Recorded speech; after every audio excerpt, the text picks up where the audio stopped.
Parallel intent to this heaven slice of an angel wrapped in skin. Throw dice and woes of life. Love deprived, looking to revive. What's the meaning of life? One subjective paradise. Crystal chandeliers, motives reflected. Often mirrors appear, clear, grinning from ear to ear.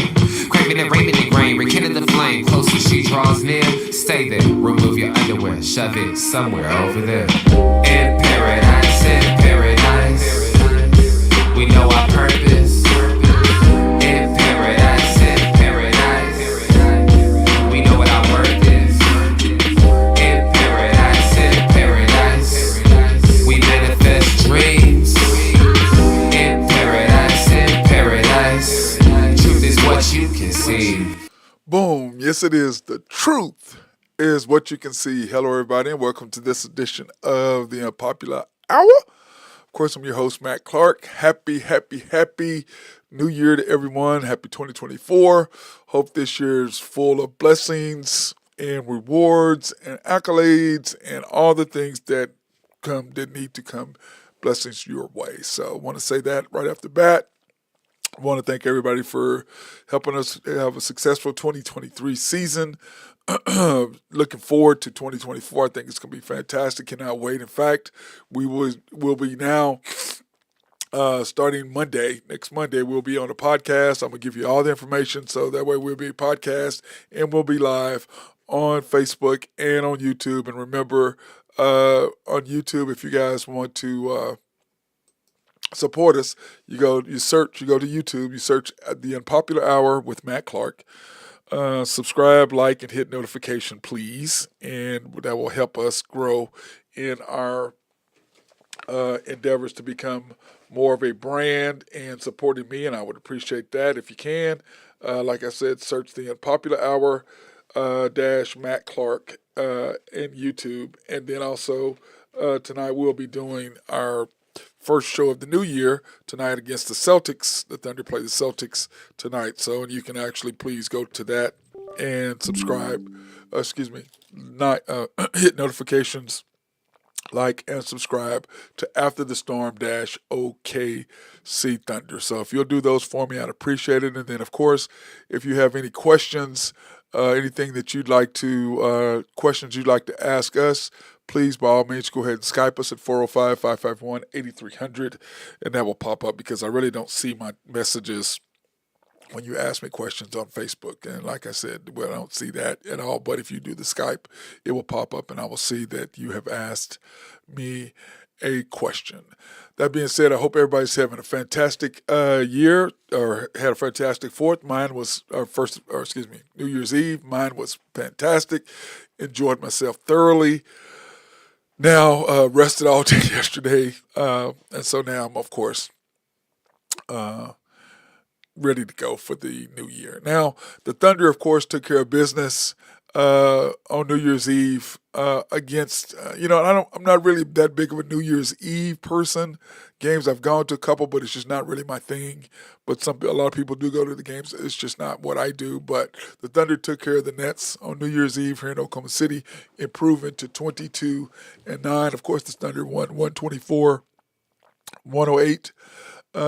Nets three-point shooting, 12 of 46. The Thunder were 18 for 33. That's hell of a shooting, and we've been on fire lately. And I'm going to give you this Thunder stats going into the year, what we did at the end of last year.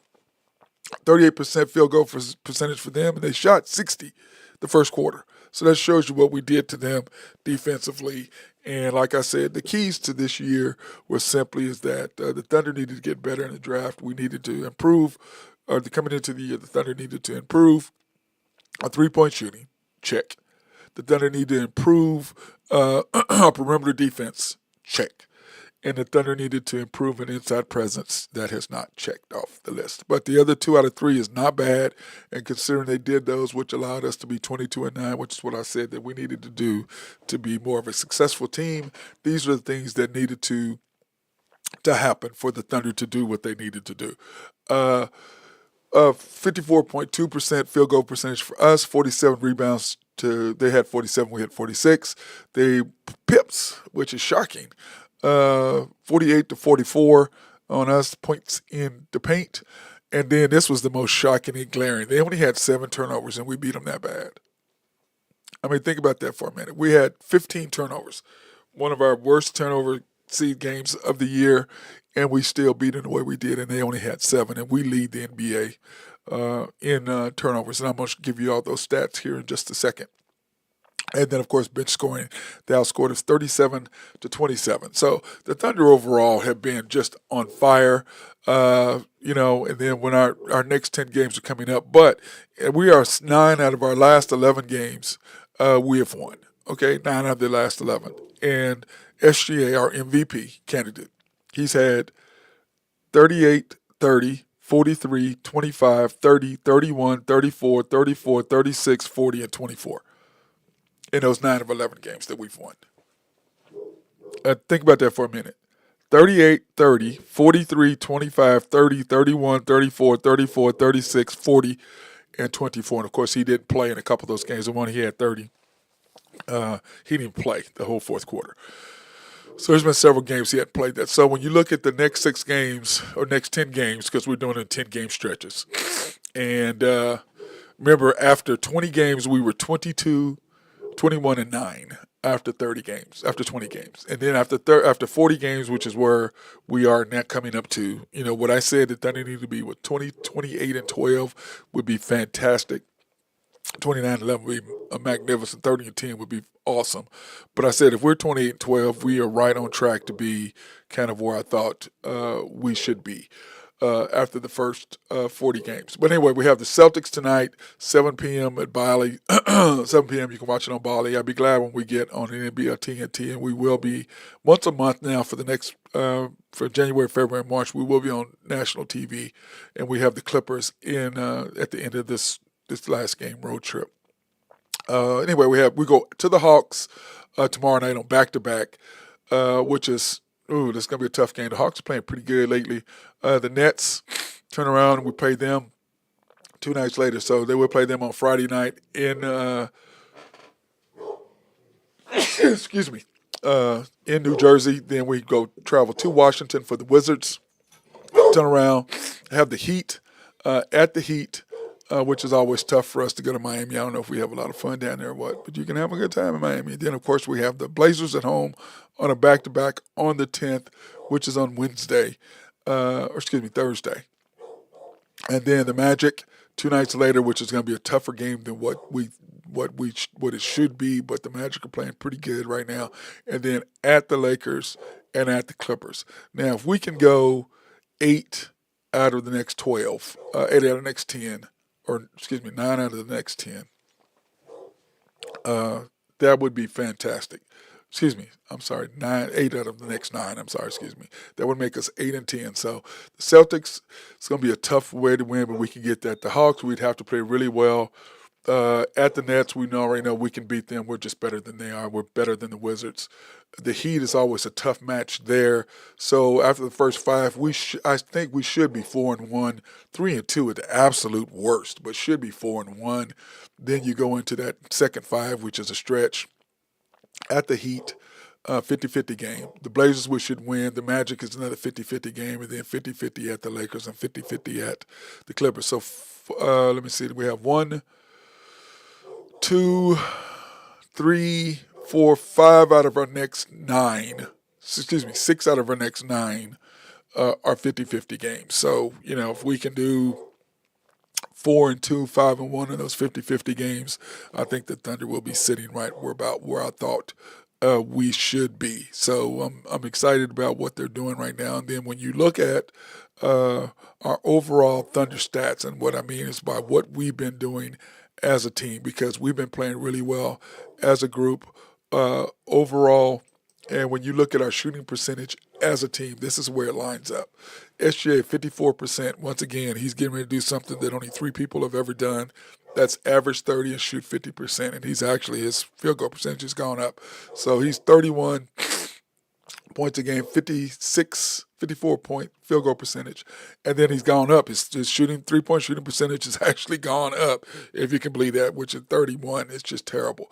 J-Dub, fantastic year, 18 points, 51% from the field, 41% I need to change these around and do these last. I need to do points first. Then I need to switch that around. Now that I'm looking at that, 51% field goal percentage, 41 3-point percentage, 18 points. Chet 17.7, 53.4 percent as far as field goal per shooting and 40. So Chet is where he said he needed to be. He wanted to be the first 50, 40, 90. And he said 60, 40, 90, but that would, but 50, 40, 90 would be fantastic as a rookie. If he does 50, 40, 90, he will be the rookie of the year. Josh Giddey, 45%. His 34% from three is coming up. He's averaging 11 points a game, which is way up. Dort has been just unbelievable. His shooting percentage is just skyrocketing. Now, is he shooting as many threes as he was last year? No, that probably helps. 46% from the field, 42% from three, as long as he's not trying to do fantastic moves and going out of his way to try to make shots that he's not capable of, he can be fine. So you look at our starting five, 31, 18, 17, 11, and 11. So we're getting 35 out of our number 2A, 2B player, however you want to look at him. Chet, 2A, J-Dub, 2A, 2B, however you want to look at him. I don't really care. They're both right in there together. And then, of course, Isaiah Joe, 44% from the field, 42%. He's dropped way down. He was at 50. But still, I'll take 42% from the field from three. 9 points a game. Kaysen, 53 and 2, 43.1% on 3-point shooting, averaging 6. Kendricks Williams K. Rich, 49.4, 46% from three, 5 points a game. And that 46%, the threes that he hits are huge, as is Wiggins, 58.9, 58.2, 48.4 from three, 4.8. So when you look at our top guys right there, which is SGA, 3, 4, 5, 6, 7, 8, our top 9, which is what I really like. I don't think Dang is 10.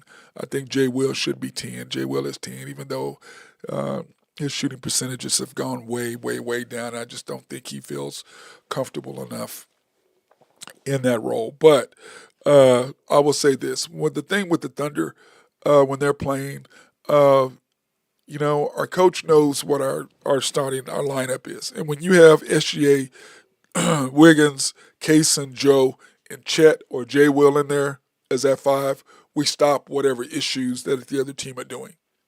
Because now all of a sudden you got guys who can play defense, guys who can run the floor, guys who can shoot the 3. Kaysen shoots the 3. J-Dub shoots the 3. Excuse me, not J-Dub. Wiggins shoots the 3. And so you've got a good group, and of course Chet is shooting 40%. So, you've got the guys in there. Jay Will should shoot more, even though he doesn't. But I like the group. I like what we're doing when the coach sticks in that 5. So whenever there's an issue or there's some run that we need to make in the middle of, when he takes J-Dub out of the game, takes Chet out first and brings Chet back in.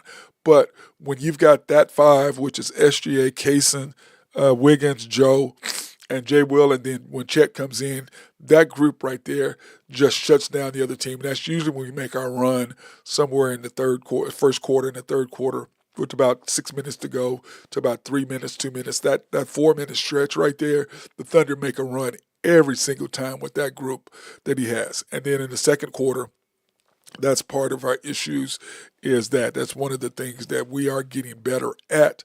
But on the same side of it, we are still struggling a little bit when it comes to that. So when you look at the Thunder team stats, here are the Thunder team stats as of now, okay? And you look at them, man, it's not bad. When you look at it, what did I say that we need to be? To be a top 5 team, we had to be a minimum of, a top 10 team, we had to be in around the 11, 12 point opposition as far as giving up points. And we are at 11. We are number 4, averaging 121, up from 116 last year, 17 last year. We're number 4. We're number 11, 112.7, which is what we're giving up, which is the reason why we are 22 and 9. Field goal percentage, we are 3rd, which is just crazy. But when you have a great shooting coach, what do you expect? We're 3rd right now in field goal percentage, 50%, holding our opponents to 50%. Hey, what did we talk about? Protecting the wing. Being able to our wing defense has been fantastic. 3-point percentage, we're number one. Are you listening to me? Number one. 39.1% from the field. 35 we're giving up, so we're ninth. So that's pretty good right there. Assists, 24th, 16th. That's middle of the road. Defense towards the end, but yet at the same time, I think we're playing better than that. It seems like it anyway. Maybe that 22 is skewed a little bit because I think we are better than that. Pips, points in the paint, we're 11th, which we were fifth or sixth in scoring last year. Now we're 11th, but we're fifth holding our opponents down, so that's a good thing. Assist to turnover ratio, we are seventh, and we're ranked second in what we do for the opposing teams. And a lot of that has to do with that next stat, turnovers. We're sixth, averaging 12.6, which means we're taking care of the ball. And then we're number one, 16.5, which means that we are turning the opposing team over. Offensive rebounds, we're 30th. Defensive rebounds, we're 29th. Offensive rebounds given up, I'm sorry. But that's just, we've got to do something with that. And once again, that's the one thing that's missing is our interior presence. We have to address that in some sort of way. Defensive rebound, we're 16th and 14th, so we're middle of the road. No big deal on that. Second quarter points, what do I say, second and fourth quarter, the things that hurt us the most. Second quarter, as far as scoring, we are 17th, and that's the reason why, because he doesn't stick SGA in until 5 minutes to go. He sits in for 7 minutes. That's why that number is where it is in the second quarter.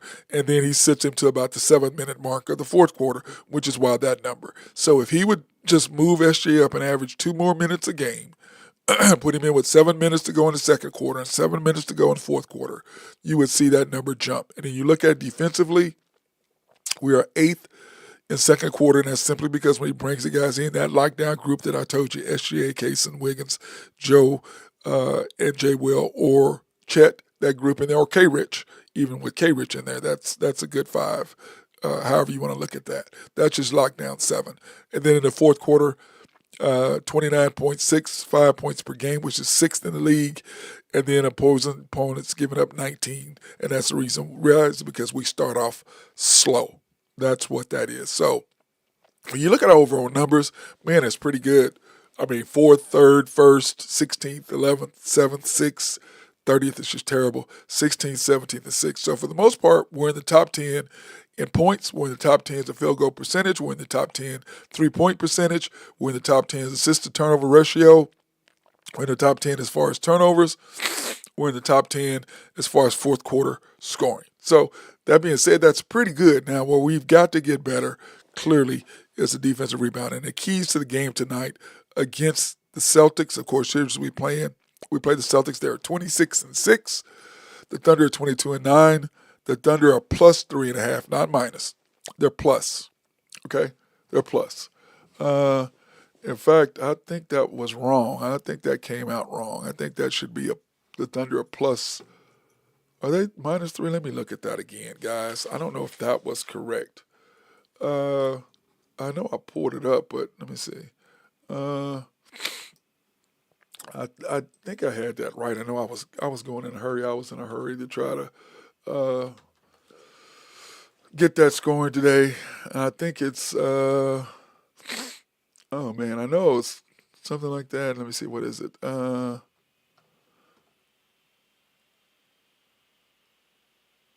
Let me see. I don't have it in here. Where is that's the wrong one I pulled up right there. Let me pull up a better one. Okay. Here we go. Okay. The Celtics are minus 3.5. That's what I thought. I knew I had that wrong. That didn't seem right to me. But what I did is I inverted the deal, and so that's what happened with that. The Thunder are plus 3.5. That's what it was. But plus 3.5, and over under is 240.5, which is wrong. So let me correct that real quick for you guys. And get that straight so we can get that in there because we need to have that corrected in there. So the Thunder plus 3.5. Where I was like, I know there's no way in hell that we're favored over the Celtics. I know we're good and I like what we're doing, but there was no way in hell we should be favored over the Celtics. That's just not right because they are a very good team and they are working to be the best team in the league as we speak. So let me fix that real quick. Y'all like now know how to do all that. There we go. That's much better. 3.5 over under 42, 40.5. That looks way better, doesn't it, guys? It looks way better and way more realistic to what is happening. But 26-6, we are 22-9. The keys for tonight's game is really, really simple. The Thunder have to get off to a good start in the second and fourth quarters, and as you can see by the numbers that I just showed you, those are our two things. But those are two things we got to work on. Coach playing the correct lineups. Understand the flow of the game. Please put in SGA third in the 7-minute mark in the second quarter, 7-minute mark of the fourth quarter. I mean, dude, just quit looking up at the deal and minutes, managing minutes. Let's try to win the game. In 50-50 games, I've said SGA need to play 40 minutes.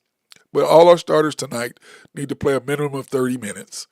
And then Josh Giddey, if he stays aggressive like he has been, I think the Thunder can really get away with the W, but he has to be aggressive in his play tonight if he's going to do something. I mean, that's just a given. He has to be on fire and ready to go if the Thunder are going to do anything. And that's just my humble opinion and the way that I look at it. So that being said, here last night in the association, well, let's give you something better. Let's look at the NBA standings because we need to see that. Going into tonight's games, the T-Wolves 24-8, losers of 1. The Thunder are 22-9, 1.5 back now. Winners of 4 in a row. The Nuggets 24-11, winners of 1 in a row. They're also 1.5 back. Clippers 20-12. They are the hottest team right now. The Clippers are just playing at an outstanding rate right now. Starting where they were, they've won 12 or 13 out of their last 15 or something like that. They've just been on fire. They really have been playing well. They've been like the Thunder and the Heat. Thunder and the Clippers are the two hottest teams, I think, in the West at this particular point. The Kings 19-12, 4.5 back winners of the last 2. The Pelicans, they're slowly. They've got a really good team. They're underachieving in my opinion, but they've got a really, really, really good team. 19-14, 5.5 back winners of their last 2. The Mavs are that up and down. Who knows what the hell team you're going to get? From the Mavs. Suns 18-15 winners of the last 4. Rockets. Winners of the last 1? They're still right there in the top 10. 16-15. Nobody expected that. But of course, you get the right coach, and that's what happens. And the Lakers, they've got to make some trades and got to make some moves if they're going to get better.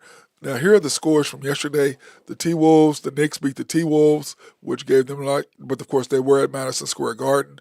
The Cavaliers were beat by the Raptors.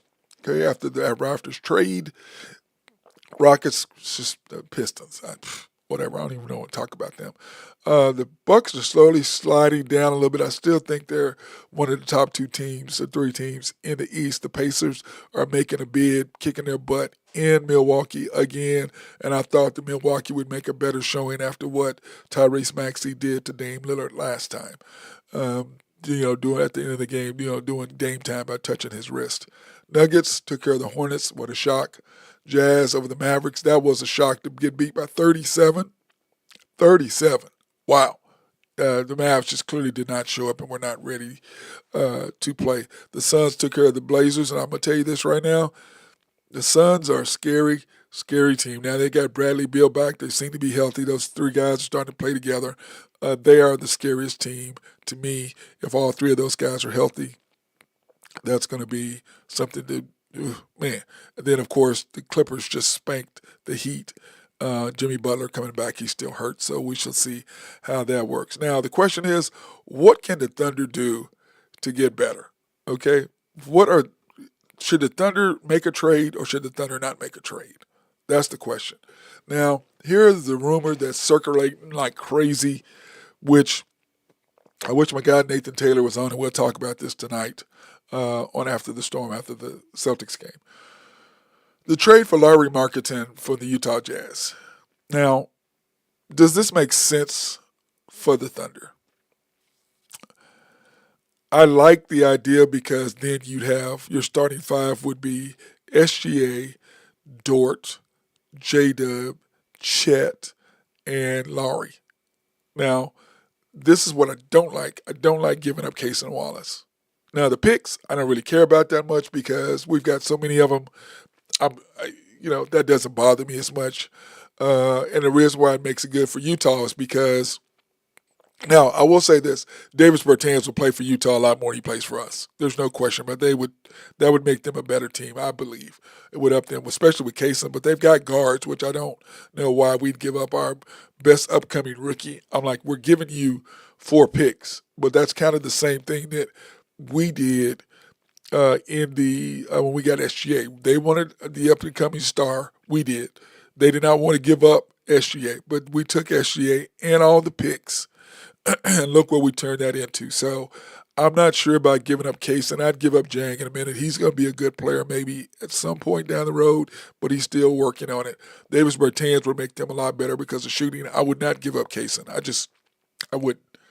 I mean, I wouldn't. But the reason why Utah wants it because we have their pick in the upcoming draft. Even though it's top 10 protected, we have their pick. Then, they'd get the pick from Houston, which, of course, Houston, where they're playing, is not going to be a very good pick anyway. But 2025, they'd get the first-round pick via Philly. 2027, our first-round pick. And 2029, our first-round pick. But like I said, the picks doesn't matter to us. Davis Bertan will make them a lot better. We don't play Davis, so it doesn't really bother me, but Kaysen is not. This deal reminds me of the SGA steal that when we got SGA, and the Clippers gave up a bunch of picks to get Paul George. That's what this reminds me of. And then on top of that, it's a 2-year deal. In 2 years, we have to re-sign him. Now, how the hell are we going to re-sign him in 2 years? Because in 2 years, you got to re-sign Chet, you got to re-sign J-Dub, you got to sign Josh, which whatever with that. Then you got to turn around the next year and pay SGA. Now, the money will be way up there as far as what the salary cap will be. But Marketing he's already an all-star. So the question is, will he stunt the growth of Chet? I don't know. Will he? Possibly. But I like that lineup because one, it will help us make us be able a better rebounding team. He's he's long. And he and Chet has proved to be a decent perimeter guarder, and I think Marketing is going to be about the same. He would buy in, kind of like KD did when he left here and went to Golden State. He bought into their defensive philosophy, and I think Marketing would buy into our defensive philosophy that we have here currently at the Thunder. So I think that lineup would be nasty, plus it would give us another shooter. Would it affect SGA? He's so efficient. Would it take away some of J-Dub's stuff? Possibly. Would it take away something from Chet a little bit? Possibly. But what he gives you overall. But like I said, if I got to give up Kaysen, I'm just not sure if I do that. Like I said, it reminds me too much of that deal that we did to get SGA. I just don't like that. I don't like that at all. I don't like that. Now, giving up Josh, yes. Giving up Lindy Waters, yes. Giving up Jang, I have zero problems with that. But giving up Kaysen, I just don't like that at all. At all. So that being said, let's go ahead and thank our sponsors, Collaborative Logic. We want to thank these guys for all the stuff that they've done in 2023 with the website and everything. They are fantastic. Appreciate you guys. If you have any needs for personalized software to make your office run smoother, or computers, or networking, or website design, those are the guys to do all of your IT needs. They are fantastic. Holler at my guy Russell Williford over there. SRB, if you have engineering, surveying, or planning, my guy Mark Long is the dude for that. If they love behind the scenes, if you have a new complex that you're building or whatever, they can come in, they can help you get that squared away. Oak Grove Trucking and my guy Jose Fierro, if you have any needs for dirt, rock, or sand to be moved, he is the guy for that. So hit my boy Jose up for that. Greg and Max Nafee at Naveco, I appreciate them doing all the things that they do for us. YNB, family owned and operated since 1912. They are the bank that makes things happen. They're an equal housing lender. They're a member of the FDIC. And today we were supposed to be at George's Happy Hog because it is Tuesday, but no, they are closed because today would be their Monday because yesterday was their Sunday being a holiday. So we will probably be there on Friday for the mac and cheese. You know, me and my mac and cheese. So every Tuesday, Friday, they have mac and cheese. So we want to thank them for their sponsorship for us to go out and support them. So we will be there on Fridays. You can pre-qualify online at www.ynbok.com. That's www.ynbok.com. You can call them for that. Or you can go and see them. Their main bank at 401 Elm Street in downtown Yukon. YNB East, which is off the Parkway, and 66th or 39th Expressway, however you look at it. YNB Mustang, 218 North Mustang Road. YNB Peoples and Bethany, off 23rd between Rockwell and MacArthur, and then of course Miami Parkway. I need to fix that. Off Garth Brooks, just south of I-40. Well, actually, it's I-40 and Garth Brooks. Why don't we just say it that way? Right in front of the hospital. And then DT Construction and Consulting. If you have any needs for roofing or any of that sort of thing, remodeling, holler at my guy Drew Henthorne. They can do everything for you. Plus, they can come out and give you an estimate if you want to remodel, or if you want to flip a house, they can help you out there as well. Hit my boy up at 405-209-4051, DT Construction 2015 and Outlook if you want to email him. And one thing about Drew and DT Construction and Consulting, they are respectful, local, and loyal. So hit our boy up for that. And then, of course, our latest sponsor, Shelter Insurance, the Mark Pemberton Agency, proudly serving the Middale area since 1982. They're located at 4609 Southeast 29th in Dale City, Oklahoma. You can contact them 405-670-2424. That's 670-2424. Open Monday through Thursday from 9 to 5, Saturdays 9 to 1, closed on Saturdays and Sundays. Like I said, proudly serving the Middale area since 1982. Great group of people over there. You should holler at them. Now, I tell you what, the Big 12 in football this year were 4-4.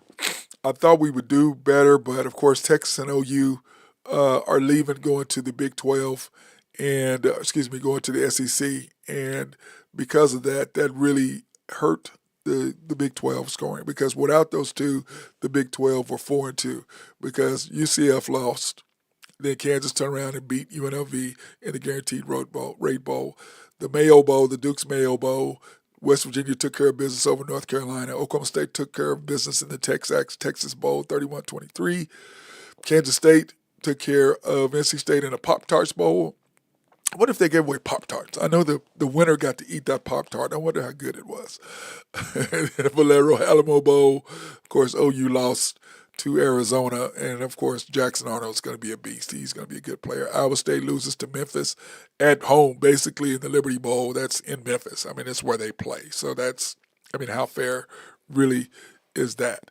And then in the Sugar Bowl, of course, Texas, what a game that was last night, losing to Washington 37-31, with Texas, of course, on the last play of the game, threw a pass, and great defense by Washington. But, of course, you throw it to your short receiver instead of a tall receiver. If one of your taller receivers, I think he would have probably caught that. But anyway, fantastic defensive play by the cornerback for Washington. I mean, what a great game that was. And then before that, it was a great game as well. So in the Alabama, the Rose Bowl, Alabama and Michigan is just, they're just studs. And can we stop with all the nonsense about Michigan cheating? Okay, they didn't pre-scout Ohio State. They beat them. They didn't have pre-event scouting against who did they play? Iowa in the Rose Bowl. They beat them. They didn't have the pre-event scouting against Alabama. They beat them. So all the nonsense you're saying, it's because that didn't matter. So none of that stuff, whatever they're saying, that's a bunch of crap to me. They beat you. Everybody cheats. Everybody watches, and it's just nonsense. You're mad at Jim Harbaugh. If I was him, I would leave college football if it was me. I would get out there. Like Nick Saban said, if he was younger, he would leave and go to the NFL, especially if you can get a quarterback, because the reason why he said the biggest mistake he made was not taking Drew Brees when he was the coach at Miami. Sugar Bowl, Texas, like we said, we talked about losing to Washington. The Cotton Bowl, Missouri took care of business over Ohio State, but Ohio State's quarterback left. It just, this stuff has just got to be fixed. We'll talk about that here in just a second. Ole Miss taking care of Penn State, which is a good football game. That and the Capital Bowl, Orange Bowl. Florida State did not belong. We talked about them not belonging. We talked about how they were going to get spanked, just like Liberty didn't belong as well, and they were going to get smashed in the Fiesta Bowl. We did not have that up there, but they got beat bad as well. 63-3, and then, of course, the national championship game next Monday, Michigan, number 1 versus number 2, Washington. And this is the first time since, 2013, 14, that an SEC team was not in the national championship game. Only the second time since 2005 that the SEC did not have a a team in the national championship game, which to me is a joke because 2011 or 12, Alabama should not have been in there against LSU. That was a joke. That was one of the worst games ever, 9-3. OSU got screwed. How the hell are you going to put them as 53rd or 64th in the country? That was a bunch of crap, and that's why I said it's screwy. Those people should be ashamed. You have no integrity whatsoever. That's just BS. Oklahoma State was better than those two, or better than Alabama, and I think they would have played either one of them. They would have beat the crap out of both of them. That's what I believe. They played Alabama. LSU is the one they snuck in. So anyway, that's just a joke to me. But what a football game it was last night. I got back and I just sat down and had some wine and just watched football, and it was fantastic. I enjoyed myself thoroughly. I mean, it could not have been better. What a great night of football. And that's the way the Final Four should be: four good teams going at each other that are evenly matched. And that's what we saw. We usually see one good game and one bad game. It's like Michigan last year. I thought the same thing was going to happen this year when JJ threw that interception in the beginning of the first pass. I was like, oh man, here we go. Unfortunately, Michigan got a break and he was out of bounds. And then, of course, their special teams was just a joke. I've never seen that happen as well. But to me, stop all the nonsense about the cheating with Michigan. Stop it. Stop it. That was ridiculous, guys. That was just ridiculous. Man, it just drives me crazy. So, that being said, this is what NFL is all about. I mean, when you look at the NFL right now,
when the bowl games are over with, basically basketball and football, I mean NFL especially, is taken up. Boom, here they go. Here are the playoffs. All the games pretty much. You got to win. You have some games that matter, some games that don't. The question is, do the Ravens sit everybody now? 2 years ago, or 4 years ago, when Lamar won the MVP, which he should again this year, they lost the first round against the Titans at home.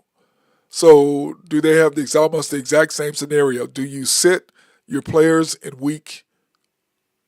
this week, and that would mean that'd be 2 weeks off, or do you go ahead and play them some and give them some sort of action with the possibility of somebody getting hurt, and then you sit them out for the week? That's the question. And I think you don't sit people for 2 weeks. I think that's a mistake. You sit somebody for 2 weeks, they're going to be rusty, and at some point, it's going to catch up with them. When you look at when the uh, the Patriots were undefeated, they played some of them, they sat, and then what happened? They got beat. So I just think you have to play your players some, whether it's a quarter or a half, and this coming week, you got to give them some action if you are the number one seed with the next week off to let them rest. Now the possibility of somebody getting hurt 100% is there, but you have to take the opportunity or take the chance in and that chance. I mean, to me, I don't want my players to sit for 2 weeks. That's just too long to me. You play them some, whether it's a quarter or a half or whatever. They got to be able to get some sort of hit, some sort of action, in order to do that. I just can't believe you. I still don't think you do that. So that being said, we'll see what the Ravens do again this time around. Now, I think that they would learn a lesson. John Harbaugh is a great coach, and I don't think he'll do that again. I wouldn't. I mean, I wouldn't. And then you look at what the Chiefs are going to do. I'm interested to see what happens to them because they'll have their first round game at home. Depends on who they play. Now, with the Ravens, if they have to play the Browns, their first round, holy crap. The Browns are scary. They're playing really well. Flacco is just on fire. Now, how long this Flacco mania or Flacco streak will last, who knows? But right now, they're very, very strong, and I just think that's going to be a tough thing for them. So we'll see what happens with that. But it ought to be. I'm excited to see what happens with their group and see if they continue it. But that defense of the Browns, they're legit. Whoever plays in the first round, that's going to be a tough win. Because you remember when the Chiefs played them a couple years ago, with Baker Mayfield's first year, I believe, his rookie year. Mahomes got knocked out, and Baker and them were what? Play away, and Chiefs had to get a convert on fourth down in order to keep the game going. To secure the win. So the Browns are not going to be an easy way out, but I think it's going to be tougher for them and the Ravens because they know each other. So that's going to be a knockdown, drag-out fight, something I would really like to see personally myself. So if it comes down to that. So I'm excited about that. Then, of course, basketball season is in full blame. The Thunder are rolling. Like I said, these next 10 games are going to be important. If we can go 8-2, 7-3, that'll be great. If we go 6-4, I'm still going to take it because that puts me at my mark of what I thought, or 7-2, 7-3. Right now, 22-9. I said if they're 28-12 is what I said. So they'd have to go 7 out of their next 9 is what they'd have to go to reach the mark that I said that they would get. Oh, is that right? 6 out of their next 9. I'm sorry. So they'd have to go 6-3 in their next 9 games, starting with the Celtics tonight, which is doable. Because, like I said, the games that really worry me are the Celtics tonight at the Hawks. Still scares me a little bit, but especially at the Lakers, at the Clippers on back-to-back. That really scares me, that end stretch at the end of this month. And so if we do 28-12, I'll be great. 29-11, I'll be ecstatic. And the Thunder will be well on their way to my prediction. My original prediction was 54 games. But then after I thought about it, the way this guy coaches, I'm like, I don't have any confidence, so I dropped down to 52, like the little scary little blah, blah, blah that I am. They should fit 54 was my original guess, but I just don't have the confidence in this guy to deal with his lineups and him playing SGA the way he does. It's just, like I said, when you looked at our numbers where we are in the second quarter to the fourth quarter, the difference is SGA comes in with 5 minutes, so he sits in for 7 minutes of the second quarter.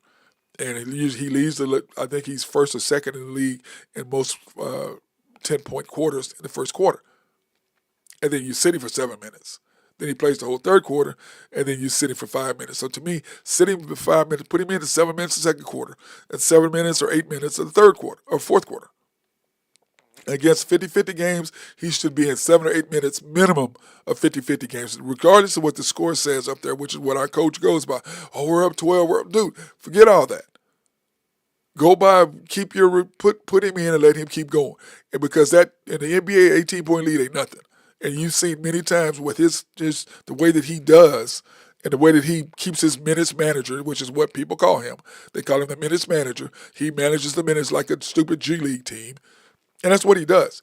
And he's sitting there looking, oh, we're up. Dude, forget all that. Get the guy back in the game. Let him get rolling so that 18-point lead will maintain instead of the other team getting on a roll, a la the Pelicans game. 8 minutes, 20 seconds ago, you're up 20 or 18, and they bring in their 5, and Zion is rolling, and you don't put SGA in until 3 minutes later. They outscored us 90-65, and those from that point to the end of the game. Why? Because they got rolling because you had J-Dub and your Jang and all them on the court. When the other team puts their best player in there, you put your best player. When we put our best player in the game, the other team immediately responds with their best players. But our coach doesn't do that. Why? Because he's not on the level of a championship coach yet. He doesn't get it. He is a minutes manager. Oh, my God, I'm going to do it my way, and this is how we do it. Screw all that, bro. We're trying to win a league. We're trying to win a championship. And like the Athletic said, SGA, Chet clearly want to win a chip. J-Dub and the rest of them, they're in rebuild mode. The ownership, rebuild mode. Coaching staff, rebuild mode. Now, it's taken me a while to come around to that, but the more I see it, dude, you can't win. Let's win. Let's give these Thunder fans something. We went through 3 years of hell, 2 years of hell. I was there. I was one of the 8,000 people that were at the games, or 10,000. I was one of those. I went through when all the suites were locked up, when nobody was at the camp with renting suites. I was there. I watched it. So I went through that pain of watching us grow. We're there. Let's go. Let's do what we do. And then about the marketing thing, like I said, if we trade for him, great. If we don't trade for anybody, I'm okay with that too, because what that's going to show you, if we don't trade for anybody, we're going to know exactly what we need to do to go to the next level next year. That's what that says to me. But right now, the West is ready for the taking. Now, do you jump all in? But like I said, giving up Kaysen, that reminds me of the Clippers with SGA. I'm not willing to give up Kaysen. No, I'm not willing to give him up. I'm just not. I think that's the same scenario. So, that being said, hey, hopefully everybody goes to the game tonight for a packed house when the Celtics come to OKC and Thunderdome to the Paycom Arena. So everybody hopefully will be there, and the Thunder will take care of business. So that being said, everybody stay warm, and hey,